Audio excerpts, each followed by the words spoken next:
सुस्वागतम, खुशामदीद, स्वागत, वंदन, अभिनंदन 92.7 बिग एफएम पर तरानों और अफसानों की इस महफिल में जो है सुहाना सफर विद अन्नू कपूर। आज की कहानियों की झलक। आज एक कहानी होगी फारूक शेख की। उन्होंने एक फिल्म की थी गर्म हवा। इस फिल्म का कितना मेहनताना था और ये मेहनताना, ये प्रोफेशनल फीस उन्हें कब मिली, इसकी चर्चा करूंगा। फिर एक स्टोरी होगी बेबी सारिका की।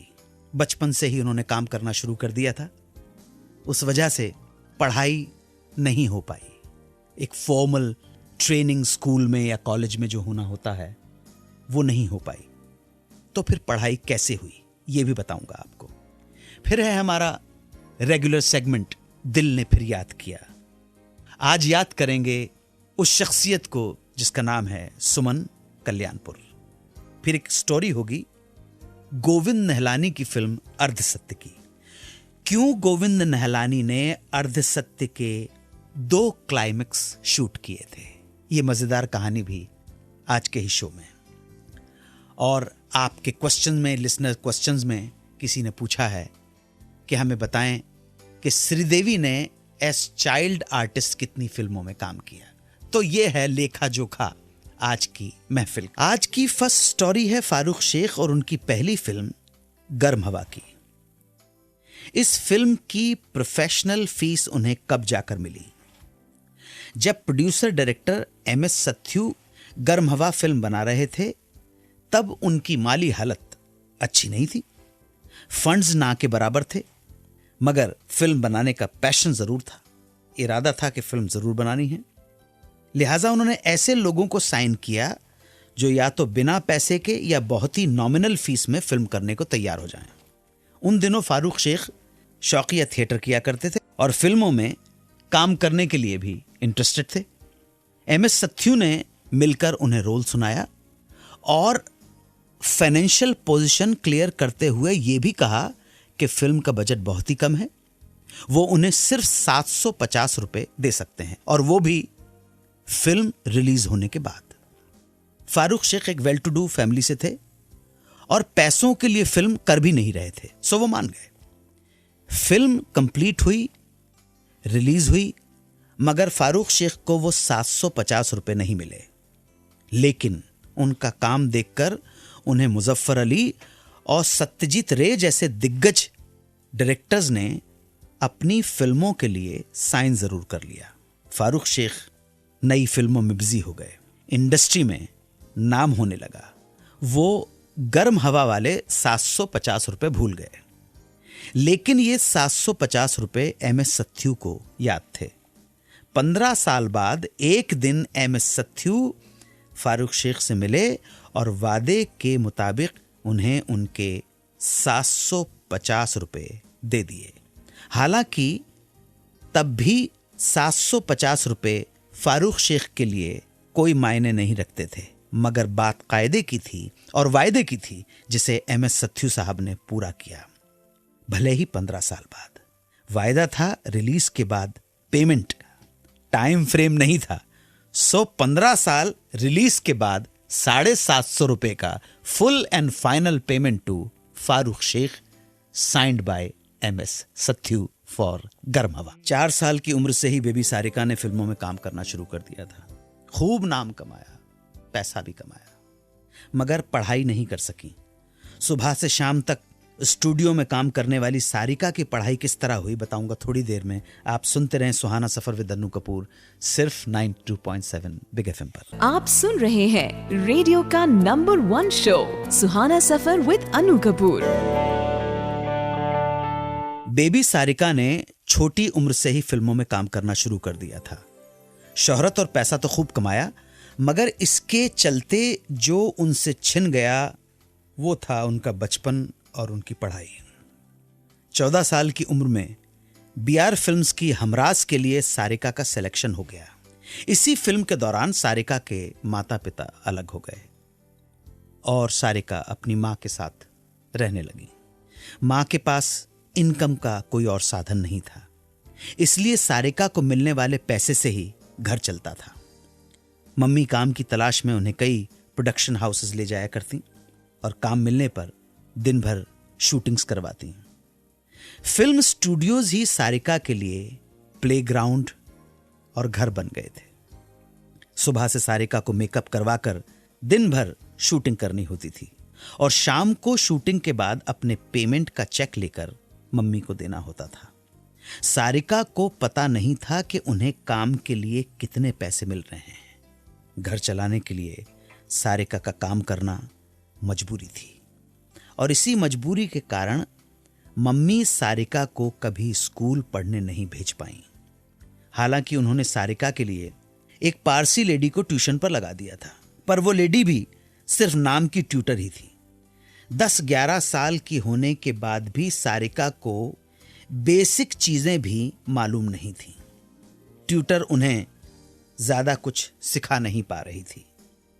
एक दिन सारिका को खुद रियलाइज हो गया कि कुछ ठीक नहीं चल रहा है और तब सारिका ने डिसाइड किया कि वो खुद ही अपने आप को एजुकेट करेंगी। सारिका किताबें लेकर घंटों तक खुद समझने की कोशिश करने लगी और जो समझ में नहीं आता उसे अपने साथ काम करने वाले सीनियर आर्टिस्टों से पूछ लिया करती थी। धीरे धीरे कॉन्फिडेंस जागने लगा और उन्होंने खुद से पढ़ने का सबक सीख ही डाला। 10 साल की उम्र से पढ़ना जो सीखा तो वो आज तक जारी है। Self taught and educated Sarika. अगला सेगमेंट होगा दिल ने फिर याद किया। आज इस सेगमेंट में याद करेंगे मशहूर और मारूफ बेहतरीन गायिका, महान गायिका, जिन्होंने दर्जनों भाषाओं में गाने गाए और जिनके गाए गीत हैं न तुम हमें जानो न हम तुम्हें जाने, रहे न रहे हम, कितना है तुमसे प्यार मुझे, मेरे राजदार, अजहू न आए बालमा सावन भी तो जाए। ये सारे गीत आज भी हमारे दिल में हैं। सुहाना सफर विद अन्नू कपूर में होगा दिल ने फिर याद किया और आज दिल याद करेगा महान सुमन कल्याणपुर को। आप सुन रहे हैं रेडियो का number 1 show Suhana Safar with Anu Kapoor. आज याद करेंगे सुमन कल्याणपुर को। सुमन कल्याणपुर ने प्लेबैक सिंगिंग की शुरुआत उस दौर में की जब लता और आशा का वर्चस्व था। सुमन का जन्म 28 जनवरी 1937 को कलकत्ता में हुआ। 1942 में सुमन का परिवार मुंबई आ गया, यानी कि बॉम्बे आ गया। सुमन ने बॉम्बे के सेंट कोलंबिया स्कूल से अपनी स्कूलिंग की और आगे की पढ़ाई के लिए जेजे स्कूल ऑफ आर्ट्स में एडमिशन ले लिया। म्यूजिक में इंटरेस्ट की वजह से उन्होंने अपने फैमिली फ्रेंड और प्रभात फिल्म्स पुणे के संगीतकार केशवराव भोले से संगीत सीखना भी शुरू कर दिया।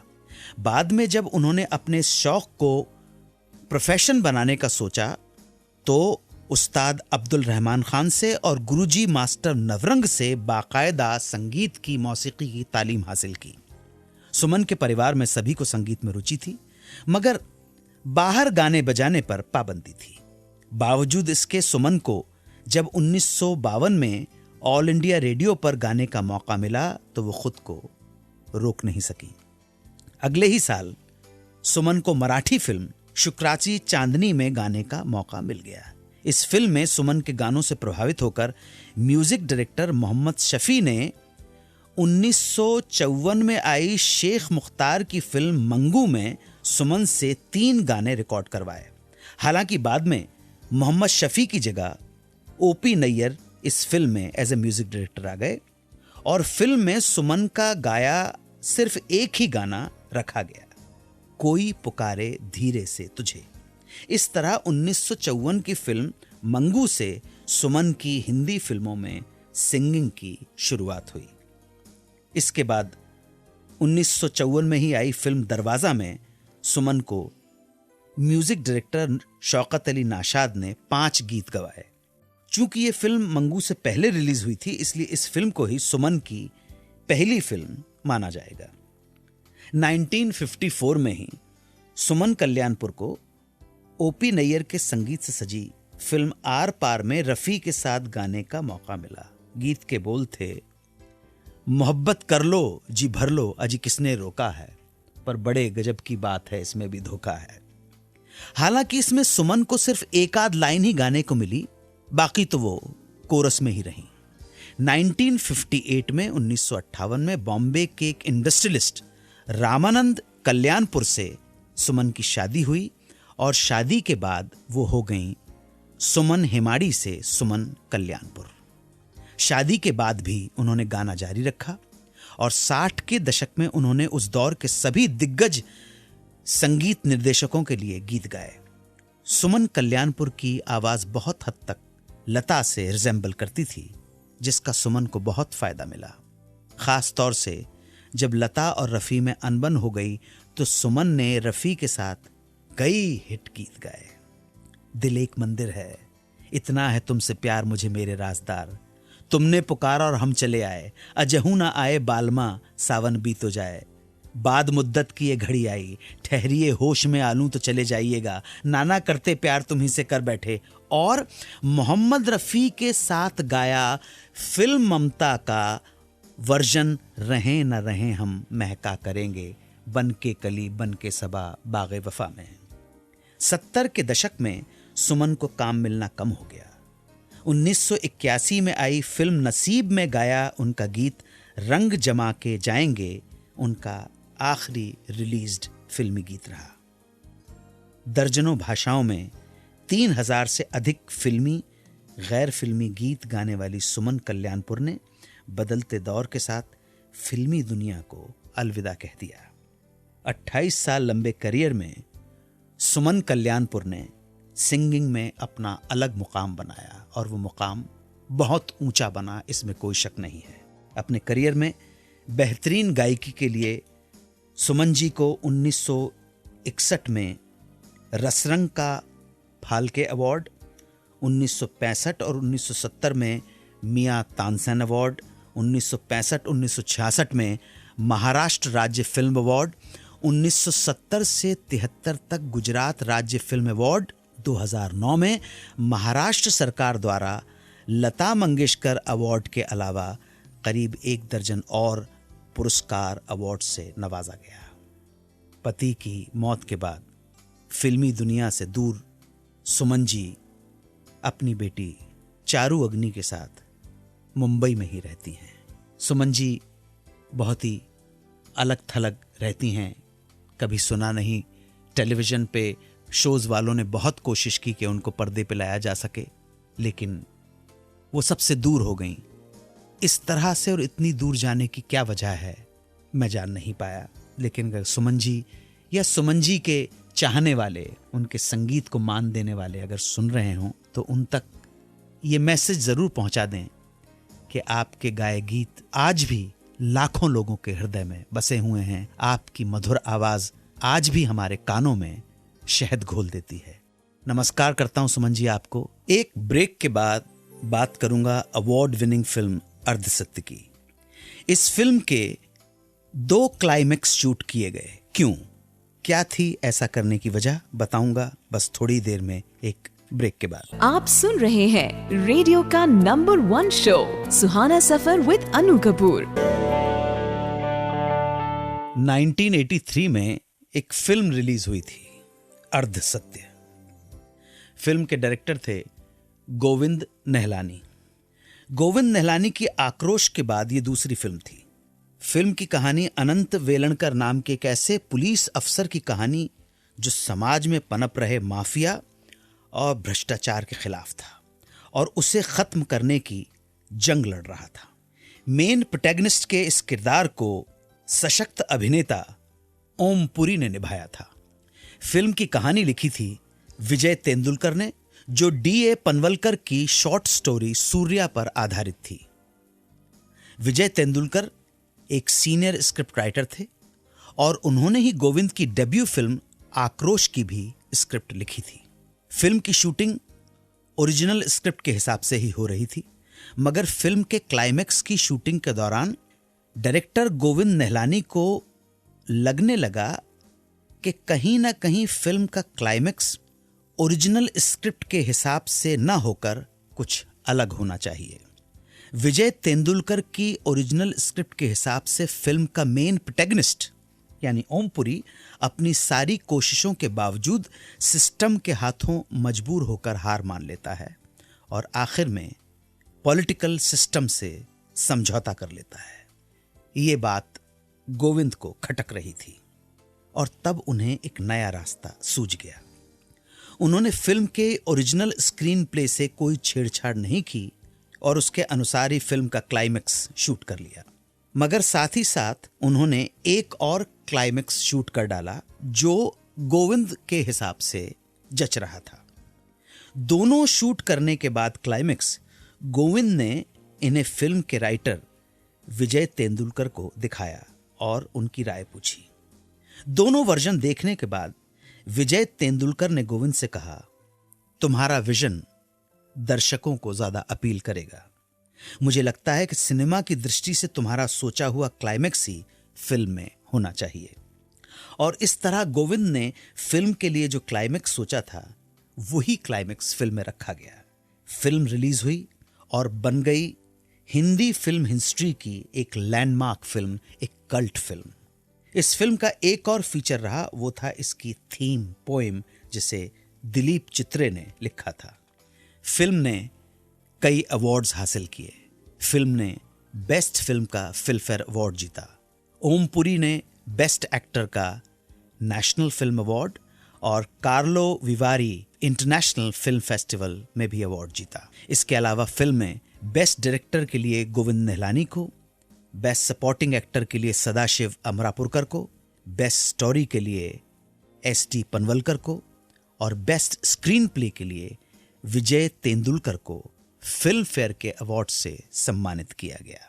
फिल्म अर्धसत्य। आज लिसनर्स क्वेश्चन के सेगमेंट में झांसी के मनीष श्रृंगी ऋषि ने एसएमएस के जरिए हमसे ये पूछा है कि क्या एक्ट्रेस श्रीदेवी ने चाइल्ड आर्टिस्ट के तौर पर कभी काम किया। बस थोड़ी देर में दूंगा आपके सवाल का जवाब। तब तक सुनते रहिए सुहाना सफर विद अन्नू कपूर, सिर्फ 92.7 बिग एफएम पर। आप सुन रहे हैं रेडियो का नंबर 1 शो। समय आ गया है झांसी के मनीष जी के सवाल का जवाब देने का, जिन्होंने हमसे ये जानना चाहा है कि श्रीदेवी ने चाइल्ड आर्टिस्ट के तौर पर क्या कभी फिल्मों में काम किया। तो जवाब है जी हाँ, किया। श्रीदेवी ने चाइल्ड आर्टिस्ट के तौर पर बेबी श्रीदेवी के नाम से तेलुगु, तमिल, कन्नड़ा, मलयालम और हिंदी फिल्मों में काम किया है। पहली बार श्रीदेवी ने 1967 में सिर्फ 4 साल की उम्र में एक तमिल फिल्म कण्दन करुणाई में काम किया था। इसमें उन्होंने लॉर्ड मुरुगन की भूमिका निभाई थी। इसके बाद बेबी श्रीदेवी ने 1975 तक लगातार तेलुगु, कन्नड़ा, मलयालम और तमिल फिल्मों में काम जारी रखा। इस दौरान उनकी प्रमुख फिल्में रहीं नामनादु, कुमार संभवम, स्वप्नंगल, भक्ता कुंभार, श्रीमान थुडू, पूम्बत्ता, बाला भारतम, बड़ी पंथुलू, भक्त तुकाराम एंड यशोदा कृष्णा। इसमें साल 1971 में आई फिल्म पूम्बट्टा में उनकी परफॉर्मेंस के लिए उन्होंने केरला स्टेट फिल्म का बेस्ट चाइल्ड आर्टिस्ट अवार्ड भी जीता। इस तरह बेबी श्रीदेवी ने इन चारों भाषाओं में तकरीबन 28 फिल्मों में अभिनय किया।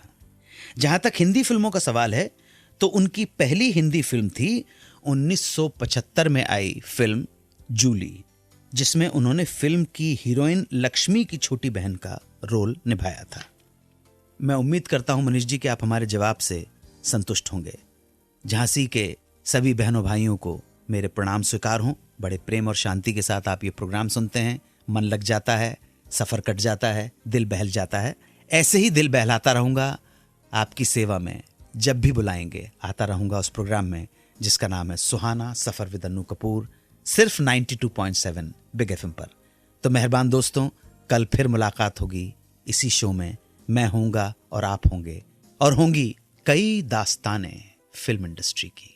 तब तक जय हिंद, वंदे मातरम। आप सुन रहे हैं रेडियो का number 1 show Suhana Safar with Annu Kapoor.